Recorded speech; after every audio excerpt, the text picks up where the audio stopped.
마가복음 14장 1절부터 11절 한 절씩 교독하겠습니다. 이틀이 지나면 유월절과 무교절이라. 대제사장들과 서기관들이 예수를 흉계로 잡아 죽일 방도를 구하며 이르되 밀란이 날까 하노니 명절에는 하지 말자 하더라. 예수께서 베다니 나병 환자 시몬의 집에서 식사하실 때에 한 여자가 매우 값진 향유 곧 순전한 나드 한 옥합을 가지고 와서 그 옥합을 깨뜨려 예수의 머리에 부으니 어떤 사람들이 화를 내어 서로 말하되 어찌하여 이 향유를 허비하는가. 이 향유를 300데나리온 이상에 팔아 가난한 자들에게 줄 수 있었겠도다 하며 그 여자를 책망하는지라. 예수께서 이르시되 가만두라. 너희가 어찌하여 그를 괴롭게 하느냐. 그가 내게 좋은 일을 하였느니라. 가난한 자들은 항상 너희와 함께 있으니 아무 때라도 원하는 대로 도울 수 있거니와 나는 너희와 항상 함께 있지 아니하리라. 그는 힘을 다하여 내 몸에 향유를 부어 내 장례를 미리 준비하였느니라. 내가 진실로 너희에게 이르노니 온 천하에 어디서든지 복음이 전파되는 곳에는 이 여자가 행한 일도 말하여 그를 기억하리라 하시니라. 12 중에 하나인 가룟 유다가 예수를 넘겨주려고 대제사장들에게 가매. 함께 보겠습니다. 그들이 듣고 기뻐하여 돈을 주기로 약속하니 유다가 예수를 어떻게 넘겨줄까 하고 그 기회를 찾더라. 아멘. 예수님의 공생의 사역 3년, 그 3년의 내용이 복음서에 기록되어 있는데 그 중에 마지막 3분의 1은 예수님이 십자가를 지시는 그 마지막 7일, 그 일주일 그 기간에 대한 기록입니다. 그러니까 예수님의 십자가가 얼마나 중요한 예수님의 사명이었고 얼마나 중요하게 다루어지고 있는지 성경의 분량만 봐도 알 수가 있습니다. 종려 주일날 예수님께서 예루살렘에 입성하셨습니다. 이것이 첫째 날이고 둘째 날 성전에서 돈을 또 주고받고 또 비둘기를 사고 파는 사람들을 정결케 하는, 그리고 또 예수님께서 십자가의 죽음을 예고하시는 그러한 말씀이 월요일 둘째 날 기록되어 있습니다. 셋째 날 화요일에는 예수님께서 다시 베다니에서 예루살렘에 가셔서 많은 비유의 말씀들을 하시는데 특별히 마태복음 보면 외식하는 자들을 향하여 화 있을진저 이런 말씀을 반복해서 하십니다. 이것은 그 외식하는 자들에 대해서 저주를 퍼붓는 그런 말씀이 아니라 안타까움에 나오는 탄식, 탄성이라고 할 수 있습니다. 예수님께서 어제 보았던 본문 말씀 속에서도 아직 내가 빛으로 있을 이때에 빛 가운데 나오라 이렇게 말씀하고 있는 것처럼 외식하는 자들을 향하여서도 여전히 그들에게 안타까운 마음에 화 있을진저 이렇게 말씀하십니다. 그리고 무엇보다 이 화요일 날, 이 셋째 날 가장 중요한 사건은 가룟 유다가 예수님을 배반하는 사건입니다. 그래서 오늘 본문의 말씀에 보면 이 가룟 유다가 예수님을 팔 생각을 하게 됩니다. 오늘 본문에는 크게 두 부류의 사람이 등장합니다. 먼저는 예수님을 죽이려고 하는 사람들이 등장하는데 1절 말씀에 이렇게 나와 있습니다. 이틀이 지나면 유교절과 무교절이라. 대제사장들과 서기관들이 예수를 흉계로 잡아 죽일 방도를 구하며. 대제사장 서기관들, 누구보다 말씀을 잘 알고 있는 사람들, 하나님 앞에 많이 머물러 있는 사람들, 그런 사람들인데 예수를 흉계로,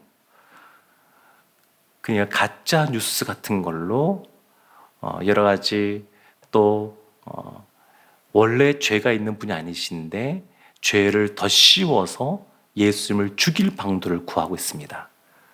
근데 이들이 생각할 때 6월절 이 명절에 이 이스라엘 전역에서 사람들이 몰려오니까 갈릴리에서도 오고 또 여러 가지 디아스포라 멀리 떨어져 있는 사람들도 모여드는데 그들이 예수님을 높이고 있으니까 차마 밀란이 일어날까봐 시도하지 못하고 있는 그런 상황이었습니다.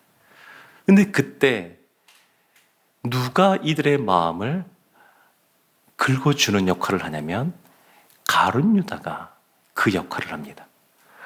그래서 이 대제사장들과 서기관들 그리고 가룟 유다가 예수님을 어떻게 죽일까?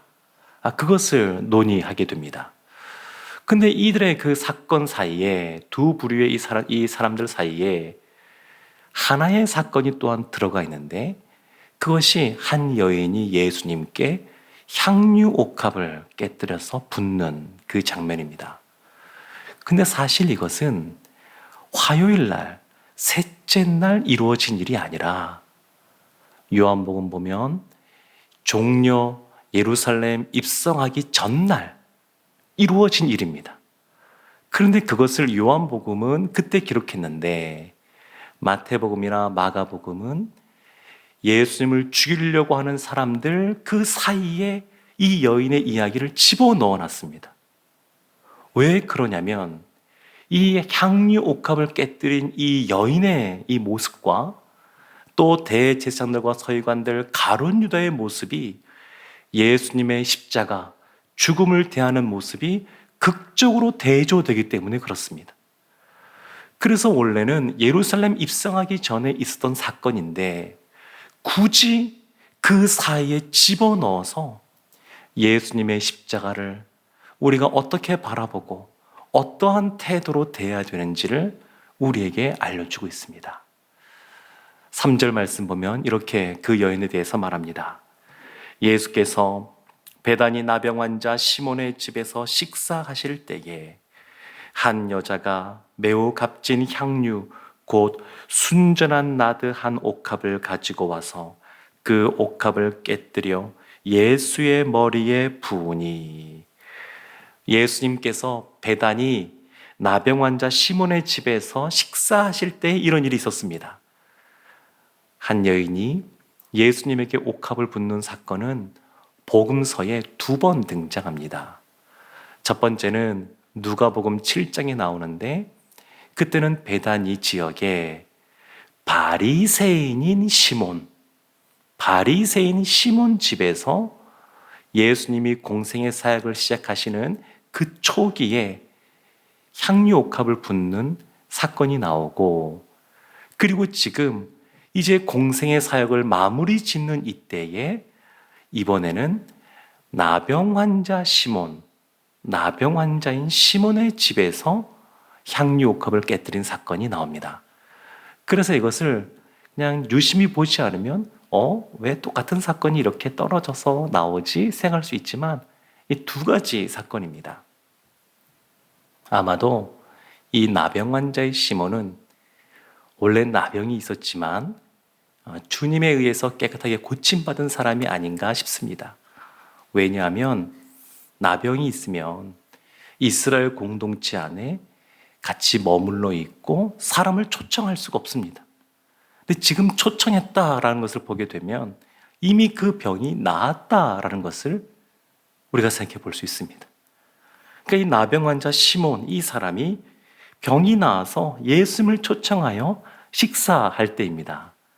그때 한 여인이 등장하는데 마태복음이나 마가복음에서는 이 여인의 이름을 기록하지 않습니다. 그냥 한 여인 이렇게 말합니다. 근데 요한복음 보면 이 여인의 이름이 나오는데 마르다, 그 여동생인 마리아, 죽었다 살아난 나사로의 그 형제인 그 마리아라고 말합니다. 그 마리아가 나드 한 옥합, 이 나드 그 나무에서 나온 이 옥합이 굉장히 비싸다 그러는데 300데나리온이면 1데나리온이 하루 품삯이니까 우리 1년 벌어서 하나도 쓰지 않는 연봉 정도에 해당되는, 그러니까 굉장히 큰 금액입니다. 오병이어 기적의 그 사건에서 보게 되면 200데나리온이 있다 그래도 이 많은 사람들을 다 먹일 수 있겠습니까? 돈이 있다 그래서 먹일 수 없습니다. 그런 얘기를 했었는데 지금은 300데나리온이니까 굉장히 큰 돈이라고 할 수 있습니다. 그 지금 이 많은 것을 가치가 있는 그 옥합을 이 마리아가 예수님께 부은 겁니다. 근데 이 사건에 대해서 제자들의 반응이 기록되어 있는데 5절 말씀에 이렇게 나옵니다. 그들이 화를 내고 5절 말씀에 이것을 팔아 가난한 자들에게 줄 수 있었겠도다 하면서 그 여자를 책망하였다 말합니다. 책망하였다. 이 여인은 주님 앞에 너무 좋은 것을, 가장 좋은 것, 그것을 드리고 싶어서 그 옥합을 깨뜨렸는데 사람들은 화를 내고 책망을 하고 오히려 비난을 합니다. 근데 이것에 대해서 예수님께서 6절 말씀 보면 가만두어라, 이것이 나에게 좋은 일이다, 이렇게 보호를 해주십니다. 근데 오늘날은 주님께서 우리에게 눈에 보이고 우리 귀에 들리는 음성으로 말씀하지 않다 보니까 때로는 우리가 주님을 사랑하기에 무엇인가 더 헌신하고 더 많은 것들을 드릴 때에 사람들로부터 오히려 칭찬 대신 비난을 받을 때가 있습니다. 주님을 사랑하는 마음으로 무엇이라도 더 좋은 것을 드리고 싶어서 무엇인가 드리고 있는데 근데 사람들에게 이해를 못 받고 오히려 책망을 받는 그런 일이 생길 수도 있습니다. 우리도 보면 우리 타송 선교사님 의사이시 않습니까? 근데 뭐 지금은 가시도 다 이해하고 다 그러시겠지만 때로는 의사라고 하는 직업을 갖고 있으면서 선교사로 가겠다라고 할 때에 가족들로부터도 주변에 있는 사람들로부터도 이해받지 못하는 그런 경우들을 보게 됩니다. 사람들이 말합니다. 아니 그 좋은 것 열심히 공부해서 많이 또한 그런 것들을 경험을 쌓고 이곳에서 열심히 일해서 그것을 가지고 그 선교사님들에게 후원을 하는 것이 낫지 않겠냐. 왜 직접 그곳에 가서 그런 일을 해서 오히려 재능을 썩히느냐? 이렇게 이해받지 못하는 경우들도 있습니다. 이뿐만이 아닙니다. 우리가 주님을 사랑하기에 주님 앞에 무엇인가를 더 드리고 싶고 무엇인가 더 헌신하고 싶은데 때로는 사람들로부터 인정받지 못할 수도 있습니다. 그러나 분명한 것은 예수님은 아신다는 겁니다. 예수님께서 아십니다. 그래서 그 여인으로 하여금 그대로 하게 하고 놀라운 말씀을 하시는데 9절 말씀 이렇게 말씀하십니다. 내가 진실로 너에게 이르노니 온 천하에 어디서든지 복음이 전파되는 곳에는 이 여자가 행한 일도 말하여 그를 기억하리라. 이 당시에는 오늘날과 다르게 남자와 여자를 대하는 사회적인 인식 자체가 많이 차이가 났습니다.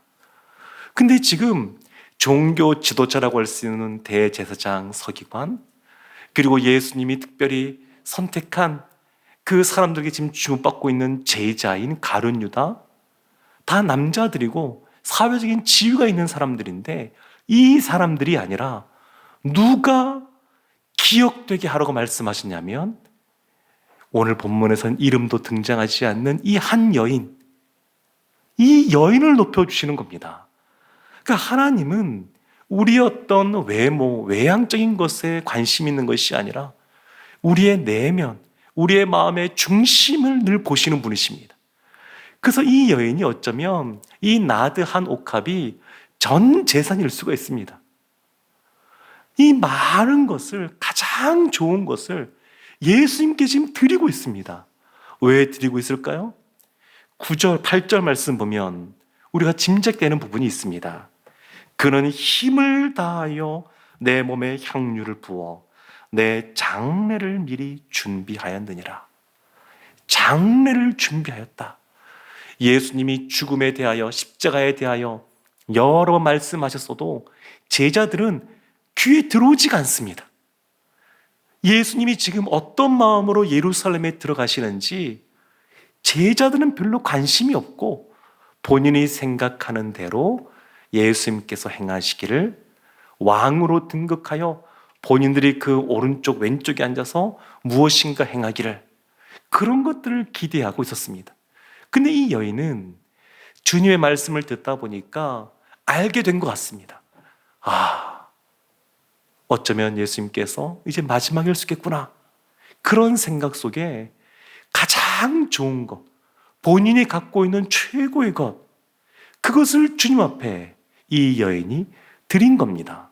그리고 그것이 예수님의 장례를 준비하는 유일한 사람의 모습이 되었습니다.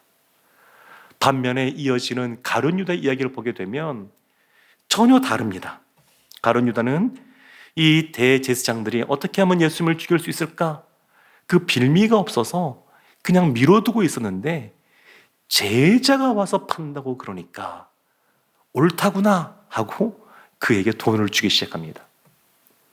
은 30개, 30세계를 주는데 모세 율법에 보면 종 한 사람의 그 가치가 은 30개입니다. 그러니까 예수님의 명성과 어울리지도 않는 금액을 받고 넘기게 되는데 너무 이 여인과는 대조가 됩니다. 누구는 자신이 갖고 있는 돈을 주님을 위하여 기꺼이 내어드리며 예수님의 십자가를 준비하고 있는데, 누구는 그 예수님을 팔아 돈을 챙겨서 이득을 갖는 너무나 대조적인 모습이 나옵니다. 사랑하는 성도 여러분, 이 마리아는 왜 예수님께 이와 같이 행했을까요? 생각해보면 자세한 내용은 나오지 않지만 이 나병 환자 시몬이 주님의 치유하심을 경험하고 마지막 순간에 이렇게 잔치를 베풀고 있는 것처럼 이 여인도 그와 같은 은혜를 누렸을 겁니다.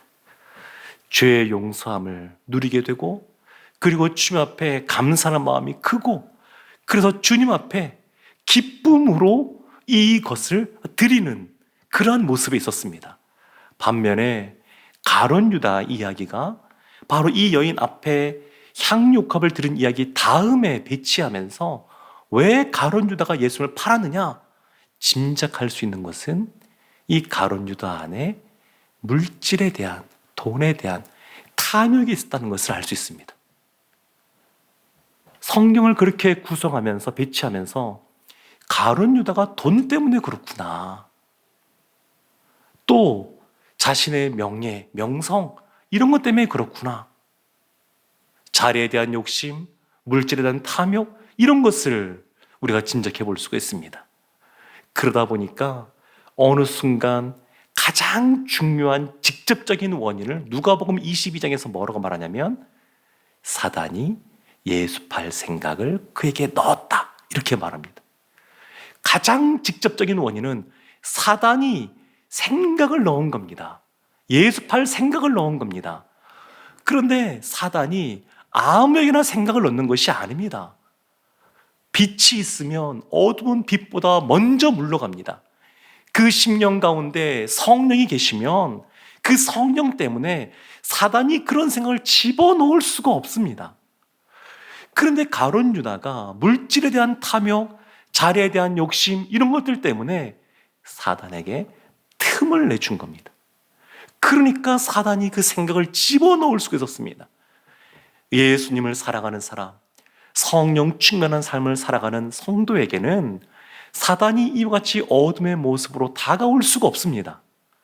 그런데 그 물질의 모든 것을 빼앗겨 버리다 보니까 본인이 원하는 대로 예수님이 왕위에 등극하지 않으니까 사단에게 그 틈을 내어준 것, 그것 때문에 이 가룟 유다가 성경에서 사단의 자식, 차라리 태어나지면 않아 좋았을걸, 이런 이야기를 듣는 사람이 되고 말았습니다. 사랑하는 성도 여러분, 사실 예수님은 십자가를 지시는 것은 이미 예언된 겁니다. 예수님의 십자가는 이미 예정되어 있습니다. 가룟 유다가 이렇게 안 했어도 예수님은 그 길을 가셨습니다. 그러기에 이 가룟 유다의 이런 모습 때문에 예수님이 십자가를 지신 것이 아니라, 이것이 아니어도 십자가의 길을 가셨을 거기 때문에 가룟 유다의 모습을 생각하면 너무나 안타까움이 듭니다.